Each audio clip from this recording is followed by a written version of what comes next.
Hello guys, আজকে আমরা রান্না করেছিলাম চিকেন মোমো এবং সস। তার জন্য প্রথমে নিয়ে নিলাম কিছুটা আটা, এতে দিয়ে দিলাম সামান্য লবণ এবং তেল দিয়ে ভালোভাবে নেড়েচেড়ে মিশিয়ে নিলাম। তারপর অল্প অল্প জল দিয়ে ভালোভাবে মেখে নিলাম এবং কিছুক্ষণ রেস্টের জন্য রেখে দিলাম। তারপর পুরের জন্য নিয়ে নিলাম কিছুটা কিমা মাংসগুলো কুচি করে নিলাম।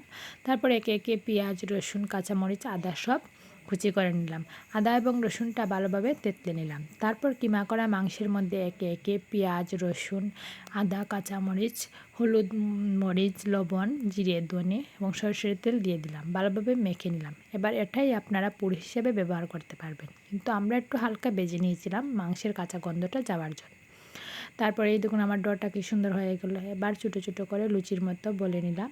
এরপর আমরার মতো করে শেপ দিয়ে দিয়েছিলাম। আপনারা সুন্দরভাবে মোমোর শেপ দিবেন। এরপর আমরা কিছুটা গরম জল বসিয়ে দিয়েছিলাম একটা স্টিমারে। এরপর একে একে সেই স্টিমারের মধ্যে দিয়ে দিলাম মোমোগুলো। তারপর 10 থেকে 15 মিনিট ডেকে রেখে দিলাম। এরপর এই দেখুন কত সুন্দর হয়ে গেলো আমাদের মোমোগুলো।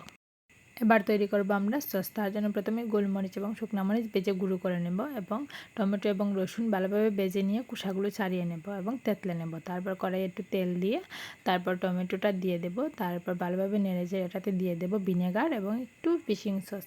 তারপর এটাতে একটু লবণ, মরিচ, হলুদ এবং একটু চিনি দিয়ে দেব। তারপরে এই দেখুন নেড়েচেড়ে কত সুন্দর হয়ে গেলো আমাদের মোমো। খুবই স্বাদ হয়েছিল মোমো এবং সসটা। ওকে, টাটা, গুড বাই।